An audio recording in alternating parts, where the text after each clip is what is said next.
Bueno, pues nada, lo primero, gracias por invitarnos. Y bueno, yo cuando me llamó Carolina y me contó un poco el tema, la verdad es que me quedé un poco, al principio como un poco perplejo, porque dije, madre mía, a ver cómo sacamos aquí de la palabra de Dios las mujeres, porque en el Evangelio, sí, un poquito más fuerte, lo voy a intentar. Si veis que se me baja la voz, avisarme, porque yo tiendo a hablar muy bajo.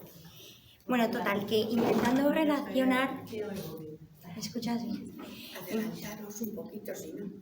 Intentando relacionar esto de la palabra de Dios y las mujeres y ver qué importancia tiene la mujer también, ¿no?, dentro de la escritura, porque es verdad que en el Nuevo Testamento las mujeres que aparecen en el Evangelio son como muy relevantes, que ahora lo vamos a detallar, pero en el Antiguo Testamento también, aunque el papel de la mujer era un poco más inferior, podríamos decir, porque el hombre era el que sobresalía y el que tenía como pues encargos, el que ofrecía sacrificios, pero la mujer siempre estuvo ahí. O sea, si no, podríamos ver a Sara, a Rebeca, a Esther, a Judith, o sea, mujeres que en el Antiguo Testamento también ayudaron al Señor a preparar su pueblo, ¿no?, para que viniera el Mesías. Y bueno, yo creo que es importante, antes de meternos, o sea, especificar que la palabra de Dios es revelación y presencia. O sea, la palabra de Dios es revelación porque Dios se nos revela en ella, y luego es presencia viva porque Jesucristo está presente en la Escritura. Entonces, cuando cogemos la Biblia y vamos a leer cualquier pasaje, es importante saber eso, o sea, que yo cojo la Escritura o específicamente el Evangelio para conocer a Cristo, porque es Cristo quien se revela ahí. Muchas veces que yo esto lo veo, y yo creo que a nosotras mismas nos ha pasado, hay gente como que lee la palabra de Dios y entonces la abre, entonces dice, esta parte no me gusta, la vuelve a cerrar, la vuelve a abrir, no, esta parte no me dice nada, porque a lo mejor yo hoy estoy un poco más pues triste y espero como la respuesta de Dios, entonces si no me dice lo que yo quiero, pues nada, esta parte no es para mí, la cierro y no sé qué, o tal evangelio, pues a mí es que no me dice nada. Y esto es un error porque toda la palabra de Dios está revelada para nosotros en el Evangelio, y en toda la Escritura no hay ni una sola palabra que no esté puesta conforme al plan de Dios. Entonces, para leer la palabra de Dios y saber que es Dios quien me habla a través de su palabra, quien me aconseja, quien se me revela, o sea, es Jesucristo quien se me presenta. Claro, yo no puedo hacer como una distinción de la palabra de Dios conforme a mi gusto. Y con eso tenemos que tener mucho cuidado porque podemos reducir el Evangelio a mi apetencia, que pasa muchísimo. Entonces tú hablas con alguien y te dice, a mí tal parábola, la de la oveja perdida, me encanta porque yo me siento identificada, no sé qué. Y luego mencionas otra, no, esa no, porque yo ahí no siento que Dios me hable, y dices, a ver, no, porque Dios te habla en toda la palabra. O sea, Dios te hablará en el Evangelio en el que tu sensibilidad se siente identificada y en la parte en la que tú no te sientes identificada también. Quizás yo creo que ahí debería ser la parte donde más nos deberíamos de centrar, porque si realmente mi sensibilidad no se siente identificada ahí, pues Dios también tiene un mensaje para mí ahí oculto, que a lo mejor me costará más encontrarlo, pero toda esa palabra es para que yo conozca a Cristo. De hecho, si luego vosotras hacéis el ejercicio de coger el Evangelio y empezar a leer, empezar a descubrir las mujeres que se presentan delante del Señor y descubrir pues cómo actúan con Él, cómo el Señor actúa con ellas, qué hace, si les dirige la palabra o no, porque hay muchas mujeres en el Evangelio que no hablan con el Señor, sin embargo están presentes.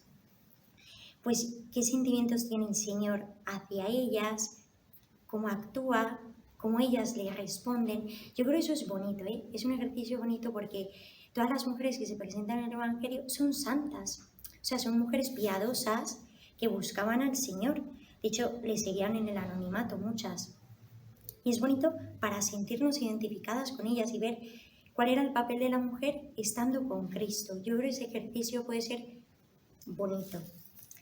Y bueno, si cogemos el Evangelio, o sea, en el Evangelio se presentan muchísimas mujeres, o sea, la vida de Naín, la samaritana, la hemorroísa, Marta y María, las hermanas de Betania, María nuestra Madre, por supuesto, Isabel y un montón. O sea, podríamos coger y se van presentando unas cuantas. Pero yo creo que hay, o sea, intentando preparar esto, yo creo que hay como unas características comunes que las une a ellas, ¿no? Y de la forma que en aquel momento las mujeres seguían a Cristo. Porque si os fijáis, el Señor en el Evangelio no llama a ninguna mujer a su seguimiento. O sea, el Señor no le dice a ninguna, tú, vende todo lo que tienes y sígueme. No. O sea, el Señor a las mujeres no las llama de una forma directa, sino que llama pues, a los discípulos, y luego entre los otros que no llama, al de los 12, sí que se sabe, porque lo cuenta el Evangelio, que muchos le seguían y el Señor les aceptaba en su seguimiento. ¿Y por qué a las mujeres no las llama así y sin embargo ellas le siguen, ¿no? Porque nos dice el Evangelio que había mujeres que le seguían desde Galilea, desde el comienzo, hasta la cruz. Junto a la cruz estaba María, su madre, Salomé, Juana, si os acordáis en el Evangelio. Pues, a ver, yo creo, intentando sacar esto, pues primero que ser mujer no es un obstáculo para seguir a Jesús, porque ser mujer es hermoso. O sea, ser mujer es maravilloso porque es parte de la creación de Dios, efectivamente, y Dios en su creación pues nos ha dotado a nosotras de una sensibilidad, de una trascendencia, de una penetración especial para conocer el corazón de Cristo.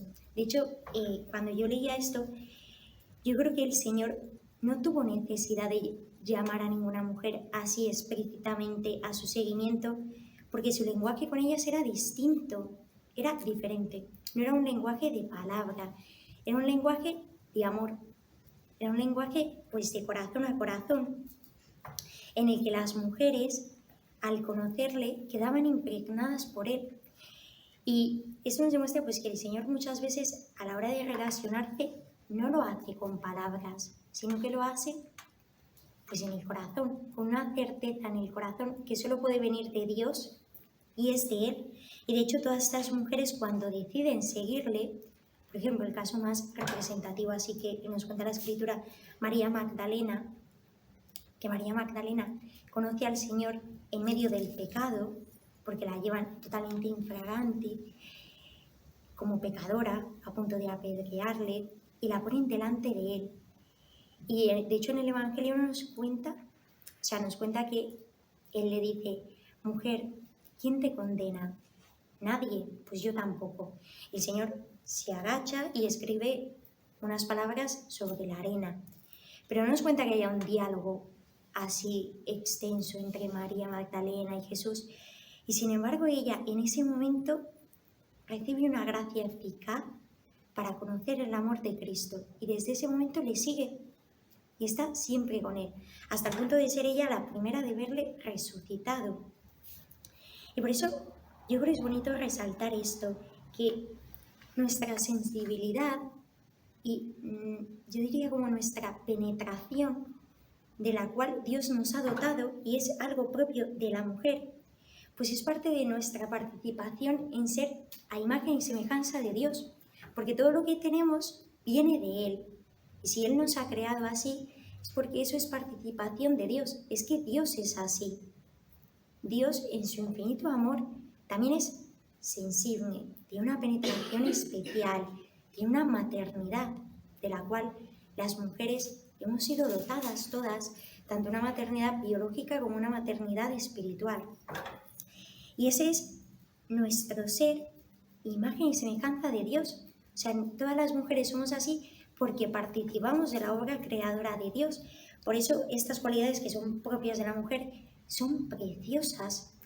Y yo me sorprendo porque, claro, esto es lo típico que ahora, por ejemplo, que está en boom, pues toda la parte del feminismo y todo esto, como que nos quieren ocultar, ¿no? Entonces la mujer tiene que ser, pues, empoderada, fuerte, más que el hombre, tiene que triunfar, pues, en su campo laboral.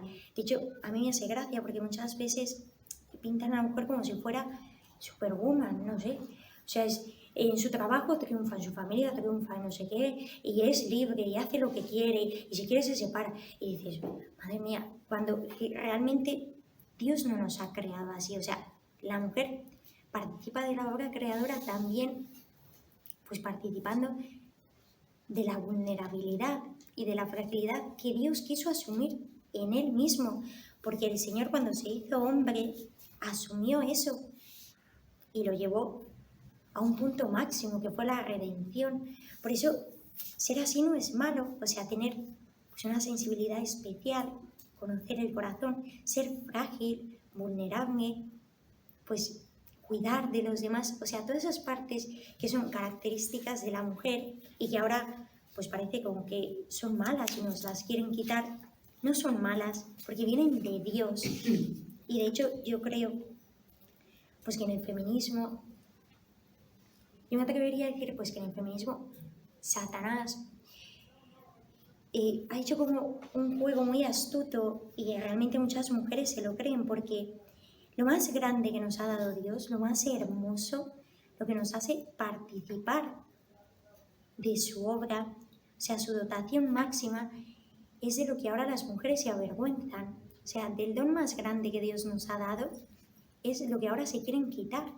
Y es como una contradicción muy grande, porque es dejar de ser lo que Dios ha puesto en nosotras para ser pues algo que quizás Dios no nos haya dado a nosotras, porque en su plan divino, que es del cual nos tenemos que fiar, pues Dios no nos lo ha dado a nosotras, porque no es necesario ni para nuestra salvación ni para nuestra santidad, ¿no? Es como si miráramos el lado contrario y dijéramos, pues el hombre tiene que volverse más femenino, y esto en general, no que a lo mejor algún hombre, pues por su educación o por lo que sea, tienda más a ser femenino, sino que en general tiene que estar la idea pues de que el hombre ya se tiene que quitar todas las ideas que en cierto modo son características propias del hombre.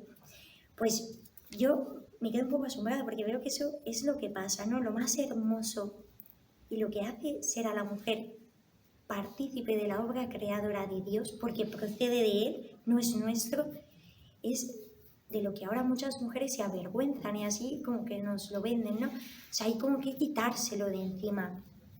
Y es curioso porque el ser que más ha amado Jesús, o sea, la persona que Él más amó, cuando Él quiso encarnarse y cuando quiso tener un corazón totalmente dispuesto para Él, regalarse un corazón para sí, ese corazón es el de una mujer.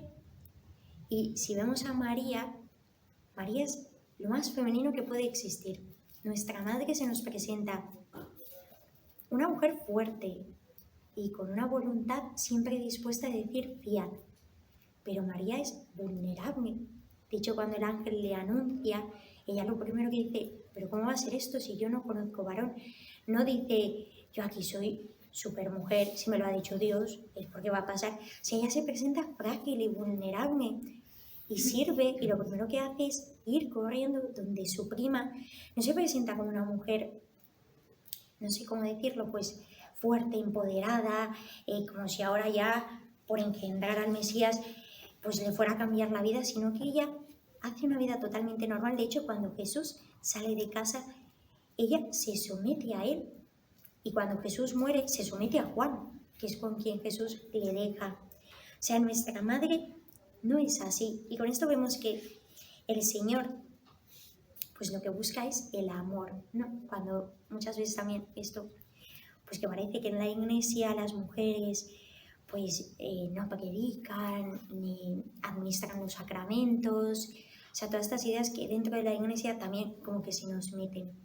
Y por ejemplo nuestra madre, o sea, María, el Señor no la llamó a nada de eso, o sea, la amó como a nadie. El Señor no la llamó ni a predicar, ni le dio la primacía en la iglesia, ni le dio poder ni para curar, ni para administrar los sacramentos. Sin embargo, María es la persona que Él más ha amado. O sea, con esto nos damos cuenta que no es una cuestión de amor, es una cuestión del plan de Dios, de su sabiduría divina. Y de ese plan nos tenemos que fiar y saber pues que Jesucristo nos ha creado así y que es hermoso. O sea, ser mujer es precioso, sencillamente porque para Dios, que lo hizo todo, y después de hacer toda su creación, vio que todo era bueno, incluida la mujer, vio que era buena y se deleitó en ella, pues ¿por qué queremos cambiarla nosotras? O sea, no tiene ningún sentido porque es como cambiar la obra de Dios y decirle al final a Dios que él ha hecho algo mal, cuando no es así. Dios todo lo ha hecho bueno. Y yo creo que este también es el papel de la mujer en la iglesia hoy en día. O sea, el papel de la mujer es tener una vocación y ser ministro de la ternura de Dios. O sea, ser ministro también de esa delicadeza de la maternidad. La maternidad que es tan propia de la mujer, porque Dios nos lo ha dado a nosotros. Y ser pues portadora de vida, no solamente de vida biológica, sino también de vida espiritual, para llevar a muchas almas al Señor, para que muchas almas que ahora viven, pero están muertas, le conozcan a Él. Eso es propio de la mujer.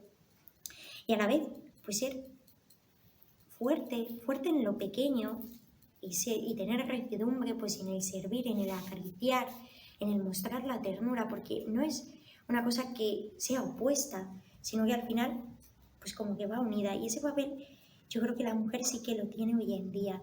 Tiene que volver a poner eso en la iglesia, ¿no? Y demostrar que la mujer en su maternidad y en su dotación de ternura y de sensibilidad, pues es ministro también de eso, ¿no? Es ministro y administra en la iglesia ese lugar, el lugar de obedecer, de servir, de entregar su vida, de ser portadora de vida. Y bueno, ahora como para ver un poco las mujeres del Evangelio, yo he cogido así como unas características comunes que suelen tener casi todas y que luego si leéis el Evangelio las encontraréis en cada una.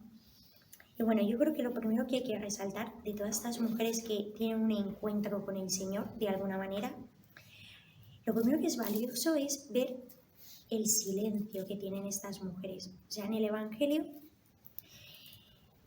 excepto con la samaritana, que es verdad que el Señor tiene un diálogo ahí un poco más profundo, con casi ninguna mujer el Señor tiene un diálogo así como muy largo, y se dice pues que las mujeres estuvieran ahí predicando o estuvieran detrás del Señor. De hecho, el Evangelio dice que ellas estaban sirviéndole.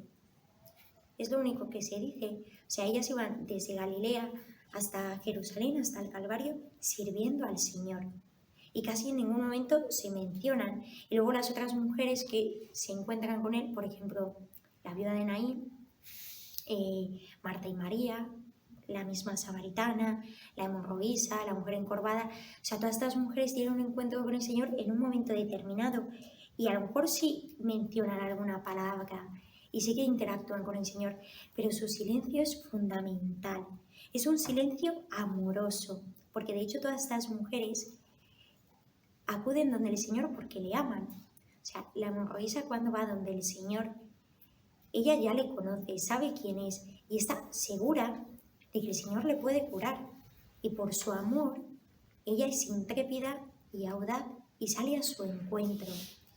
María y Marta, pues se dice que cuando el Señor va a su casa, ellas le quieren y por eso le sirven y están con él, pero no se dice que estuvieran todo el tiempo hablando. O sea, el silencio es importantísimo, es muy necesario, sobre todo es necesario para poder intimar con Cristo.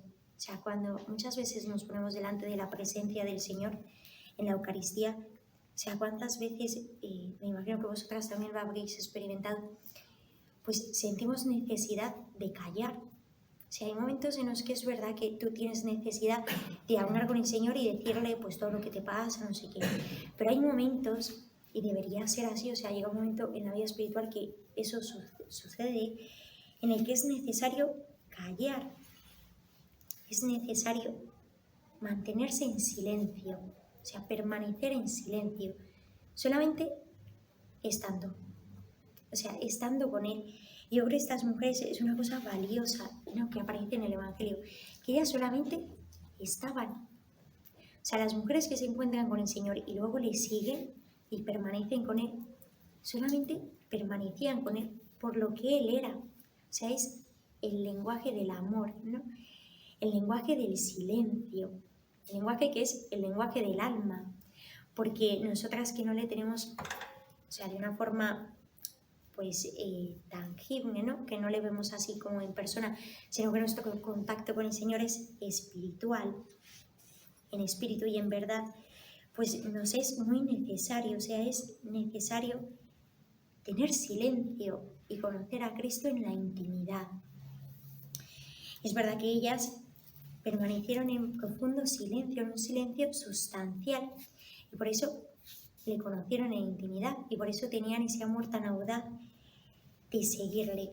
Y yo me pregunto, y os pregunto a vosotras, ¿no? Para que luego, pues como modo de reflexión, o sea, ¿por qué estas mujeres que están en el Evangelio, incluida la Virgen, pues tienen ese silencio amoroso? O sea, no les importa servir en silencio, en olvido, no les importa no hacerse notar. Y porque muchas veces en nuestra vida, pues quizás es todo lo contrario. O sea, que yo veo que también es nuestra cultura, ¿no? Y lo que decíamos antes, toda esta parte del feminismo que nos quiere meter como que la mujer tiene que hacerse notar y tiene que sobresalir en su trabajo y tiene que ser, porque todo yo lo veo mucho en el campo laboral, pues alguien que se reconozca y con sus hijos, no sé. Y yo a veces me pregunto, ¿por qué nos cuesta tanto pues permanecer así? Solamente servir en silencio, en humildad, en olvido, sin querer hacernos notar. No, evidentemente, pues eso pasa porque en el centro no está Jesucristo, porque ellas tenían al Señor y por eso no necesitaban nada más. Y cuando nos pasa eso a nosotras, pues nos pasa porque nos falta Jesús, y es así. Pero yo sí que creo que es una pregunta que deberíamos de llevar a la oración y decir, o sea, ¿realmente yo veo que en algún aspecto de mi vida necesito ser yo la protagonista? O sea, eso, yo creo que a modo de reflexión puede ser importante, ¿no? Para ver, pues de qué modo vemos nosotras nuestra entrega y nuestra llamada al Señor, porque la llamada del Señor para las mujeres, sobre todo en el Evangelio, es así, es en silencio. Y luego estas mujeres, permaneciendo en silencio, pues son fieles. No, esto es muy importante. O sea, ellas no necesitan que Jesús las ponga en un lugar importante para permanecer. Yo creo que la fidelidad es una de las cosas que más nos cuesta hoy en día, porque lo de adquirir un compromiso ya cuesta un montón. Entonces, si tienes un compromiso, permanecer en el compromiso ya hay mil excusas. Pero ser fieles y permanecer con Dios cuando pasan, pues cuando vienen las mareas, cuando viene la cruz, cuando vienen las contrariedades, y solamente permanecer es una cosa muy difícil. O sea, cuando estamos en pleno fervor y cuando sentimos a Dios y vemos su obra, nos es más fácil.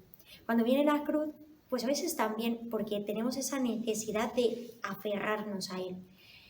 Pero cuando la vida es un poco, pues el día a día, monótona, permanecer, ser fieles solamente por lo que Él es difícil. O sea, muchas veces es difícil, ¿no? Y es una gracia que tenemos que pedir al Señor. Y estas mujeres en el Evangelio son fieles. O sea, tienen la fidelidad en el silencio, tienen la fidelidad que solo Dios ve. O sea, ellas permanecen fieles a Él cuando nadie más las ve, cuando no sobresalen, cuando Dios no les da pues un cargo, ni las llama a ser parte de los 12, cuando el Señor ni siquiera muchas veces las menciona. Sin embargo, ellas estaban tan impregnadas del Señor. Es curioso, ¿eh? O sea, cómo debían, pues, ¿qué debían de ver en el Señor para permanecer fieles? Y ellas, sin que el Señor les dijera nada, vendieron todo lo que tenían, dejaron todo y se fueron detrás de Él hasta el último momento. Y por eso ellas fueron las primeras de verle resucitado, porque estaban ahí fieles, ¿no? En esa fidelidad que, vuelvo a repetir, solo Dios ve, que es la fidelidad pues, que tenemos que buscar. Y luego ellas, siendo así, pues yo como tercera característica veo que la mujer, y sobre todo estas mujeres, estaban dotadas de una mística especial. O sea, de hecho, cuando tú ves a todas estas mujeres en el Evangelio, yo digo, o sea, todas las mujeres que salen al encuentro del Señor, que el Señor no sale a buscarlas. Por ejemplo, la samaritana, el Señor sale explícitamente a buscarla a ella. Manda a sus discípulos a buscar comida, pues a un poblado cercano, y busca el momento de encontrarse solo con ella. Pero hay otras que salen ellas a buscar al Señor. Y yo digo, pues solamente de oídas, porque quizás algunas ni le habían visto, solamente por lo que escuchaban.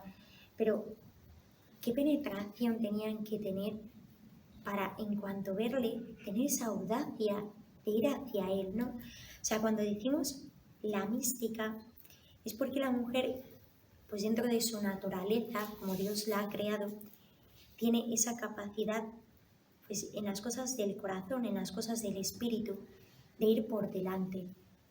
De hecho, yo creo, esto es un convencimiento mío personal, pues que ellas, al final, le vieron primero, ¿no? Cuando el Señor resucitó, no solamente porque habían estado ahí al pie de la cruz y habían sido fieles hasta el último momento, sino porque ellas de verdad habían penetrado en los secretos del corazón de Cristo. O sea, los discípulos hasta el último momento estaban peleando por quién iba a ser el primero, el último, quién iba a tener las llaves, no sé qué. O sea, el Señor hasta cuando instituye la Eucaristía les tiene que decir, o sea, he hecho esto con vosotros, os he lavado los pies, para que también vosotros hagáis lo mismo, porque si no, estaban a por uvas totalmente.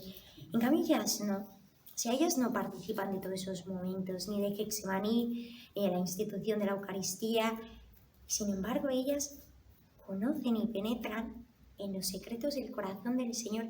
Ellas de verdad conocen la intimidad de Cristo, que al final, pues esto es lo que decimos cuando decimos que es la mística, y que eso yo estoy convencida de que estamos dotadas todas las mujeres, pues por nuestra propia naturaleza. O sea, estamos dotadas de que nuestra propia sensibilidad nos lleve a penetrar en la hondura de su corazón, a penetrar en todas esas cosas que son pues más hondas y que el Señor al final las revela pues cuando hay una intimidad profunda. Y de hecho, una cosa que llama la atención es que el Señor, pues cuando no tiene palabras con ellas, tiene gestos amorosos. Por ejemplo, a María Magdalena la deja que se abrace a sus pies. Y es verdad que luego le dice, o sea, suéltame porque yo tengo que ir a mi padre, que tú tienes que ir donde los discípulos a decirles que he resucitado. Pero el Señor deja que ella tenga ese consuelo, deja que se abrace a sus pies. Luego, por ejemplo, a María de Betania, deja que llore en sus pies y que se los enjugue.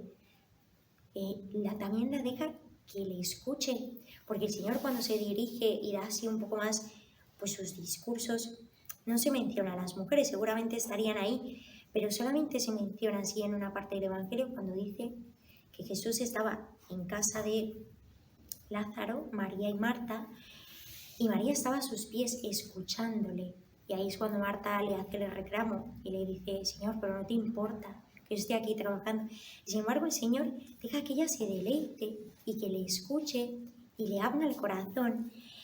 Luego, por ejemplo, uno de los gestos más bonitos que tiene el Señor, yo creo que son dos. Bueno, que tiene también con María Magdalena, cuando el Señor se inclina sobre su pecado, cuando ella la ponen como la mujer pecadora, como la vergüenza, se dejan su pecado a la intemperie, y el Señor se agacha ante su fragilidad, ante su pecado, y no la condena, le perdona, ¿no? O sea, el Señor ante nuestro pecado se inclina. Y luego el de la samaritana, que es totalmente precioso, porque el Señor, que eso lo hace con cada una de nosotras, o sea, busca la soledad, el momento de soledad para revelarse. O sea, el Señor, a la mujer samaritana, cuando el Señor le pide claramente, dame de beber, que es una petición que no se la hace a ningún discípulo, y solamente la hace en la cruz, cuando dice, tengo sed. Y esa petición que es tan honda de su corazón, de pedirle almas, de pedirle que sacie su sed, se la hace a una mujer que tiene 5 maridos y el que es suyo de ese momento tampoco es su marido, porque el Señor le dice, llama a tu marido, y ella le dice, no tengo, y entonces el Señor le dice, claro, porque has tenido 5 y el de ahora tampoco es tu marido. O sea, la samaritana no era una mujer probablemente piadosa y que estuviera así como muy en sintonía con el Señor. Y sin embargo el Señor se revela a ella Y yo creo que se revela porque conoce que esa mujer luego le va a amar hasta tal punto de cambiar toda su vida y en el instante dejar lo que tenía, su cántaro, e ir corriendo a anunciar a Cristo. O sea, es una cosa curiosa, porque Él se revela, es la única persona. Luego es verdad que más adelante Él se revela a sus discípulos y les dice que es claramente el Mesías y que tienen que padecer. Pero esa petición de amor que luego hará en la cruz, solo se lo hace a una mujer, que es a esta. Y se le revela a ella, porque cuando ella le pregunta, si eres tú el Mesías, dímelo. Y Él le dice, soy yo. Esa es la única mujer a la que se revela.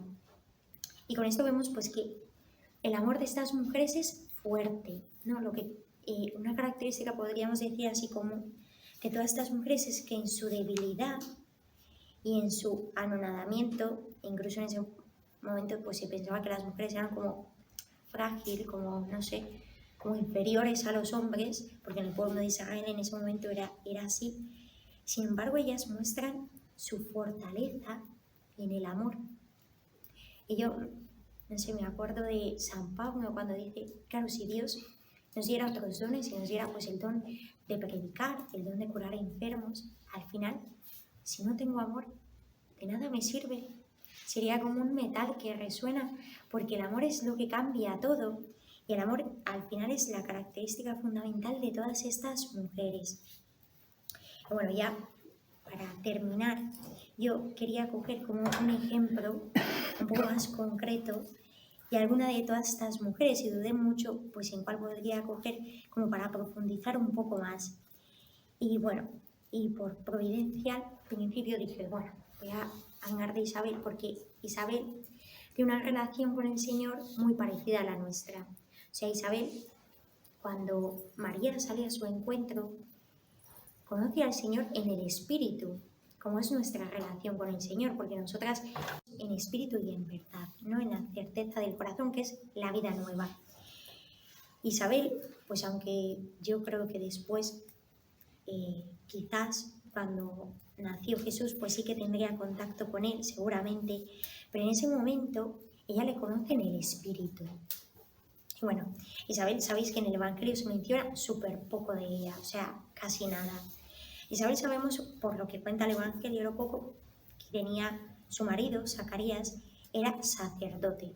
O sea, esto es un dato importante, porque Isabel no es que fuera una mujer, o sea, era una mujer piadosa, porque de hecho el Evangelio dice que los dos, Isabel y Zacarías, eran justos ante Dios y que cumplían fielmente todos los preceptos, pero su marido era una persona importante, o sea, era un sacerdote.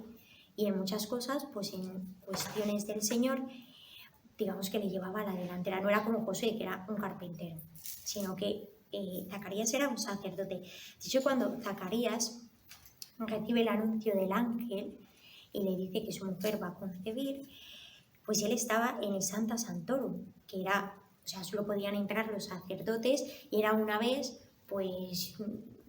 al año, creo, si no me equivoco, porque era la intimidad de Dios, o sea, era en un lugar sagrado. Solamente podían entrar los sacerdotes y cuando les tocaba. Y él, en esa intimidad, recibe ese mensaje. Y sin embargo, él duda, ¿no? Que es una cosa pues muy natural, ¿no? A nuestra naturaleza. Él duda y el Señor, pues por esa duda, le deja sin palabras, le deja en el silencio, le deja mudo. Y su mujer, Isabel, cree. O sea, ella cree siempre, permanece fiel. Incluso ella, en medio del silencio de su marido, ella permanece fiel y cree en el anuncio, cree en que su vientre estéril, anciano, pues va a procrear vida. Y así sucede.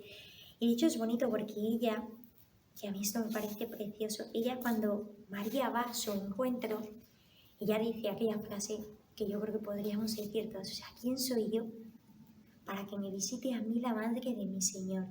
Y ella es la primera en proclamar a Cristo como el Señor. O ¿Os acordáis de ese pasaje cuando el Señor le dice a sus discípulos, después ya de tiempo, o sea, ya había pasado tiempo en que los discípulos habían compartido con el Señor, debían predicar, hacer milagros, y entonces el Señor ya un día les dice, bueno, ¿y quién dice la gente que soy yo? Entonces ya ellos empiezan, pues unos que un profeta, que si Elías, que si no sé quién, y el Señor les dice, ¿y vosotros quién decís que soy yo? Entonces Pedro dice, tú eres el Mesías, el Hijo de Dios vivo. Y el Señor le dice, bienaventurado tú, Pedro, porque eso no te lo ha revelado nadie de la sangre y de la carne, sino mi Padre que está en el cielo. O sea, es una revelación que solo puede venir de Dios. Y ella, mucho antes, o sea, cuando Jesucristo se encarna y la palabra se hace carne, la primera en proclamar que Jesús es el Señor, incluso en el vientre de su madre, es una mujer. O sea, ella cuando le reconoce como mi Señor, ¿quién soy yo para que me visite la madre de mi Señor? Ella es la primera que reconoce a Jesús, no como el Mesías, el que va a venir a cambiar todo, sino como su Señor. Es impresionante porque esto, que a los discípulos les costó un poquito, ella con una inspiración, porque estaba llena del Espíritu Santo, pues reconoce que Jesús es el Señor y que será su Señor. Y de hecho, preparando esto, encontré una cosa muy bonita que decía, dice los exegetas, que la palabra Kyrios, que en griego significa Señor, y el verbo kio, que significa estar encinta, estar embarazada, pues aparte que etimológicamente Kyrios y Kio, pues etimológicamente proceden de la misma raíz, pues los exegetas dicen que es como pues una diosidencia, ¿no? En esto se ve también el plan de Dios, de cómo el Señor, nuestro Señor, que es el que engendra la vida, que es el portador de la vida, transmite la vida y se la confía a la mujer. Por eso la mujer está llamada a ser madre. Madre no solamente de una forma biológica, que también, y es precioso, sino sobre todo madre de una forma espiritual, ¿no? O sea, nuestra vocación como mujeres es engendrar hijos a la gracia. Es así, por medio de la oración, por medio de los sacrificios, por medio, pues no sé, de una vida entregada en medio de la maternidad, ¿no? De hecho, yo veo muchas veces como una persona que tiene una carencia materna, pues de su madre biológica o pues por el motivo que sea tiene esa carencia y no lo logra perdonar y ver a la luz de Dios, te notas pues como a la vida espiritual le cuesta mucho avanzar, porque es como una parte fundamental, ¿no?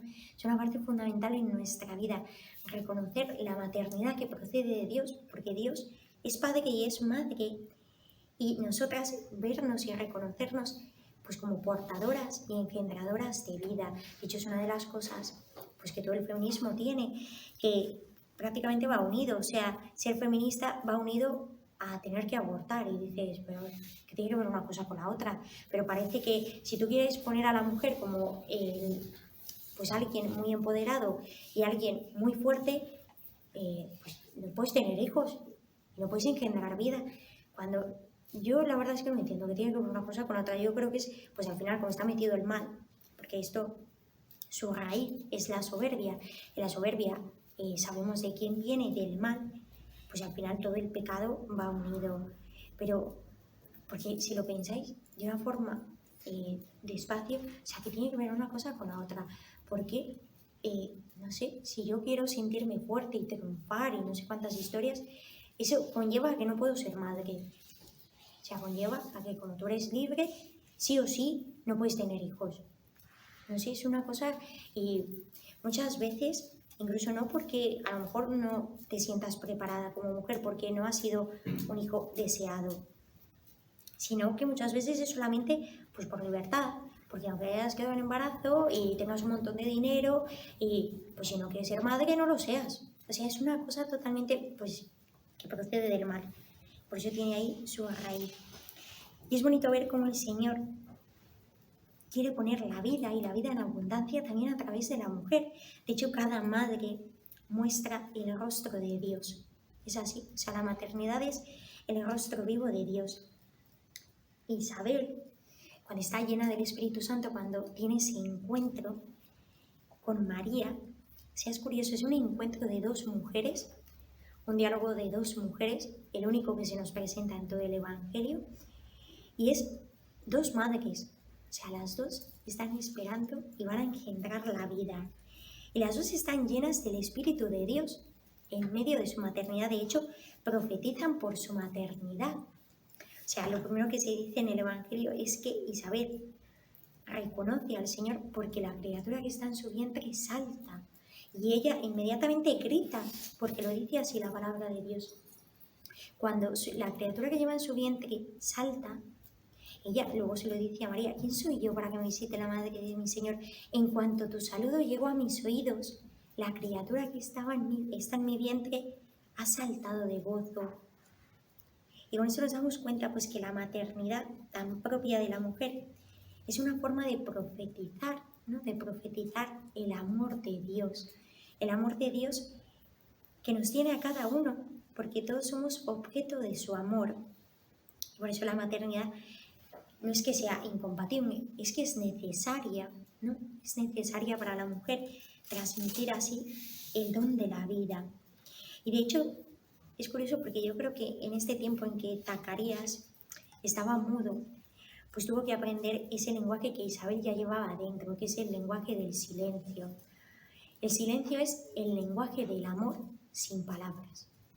O sea, es el amor que se expresa, el amor puro, el amor que está, el amor que permanece sin palabras.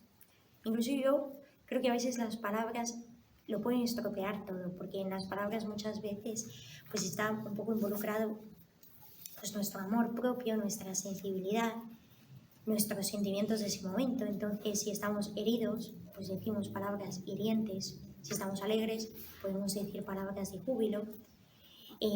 Si tenemos cólera, podemos decir palabras que hieran y hagan pupa a los demás. Por eso el silencio amoroso, ¿no? El silencio que procede de Dios. O sea, la palabra encarnada cayó y se hizo silencio.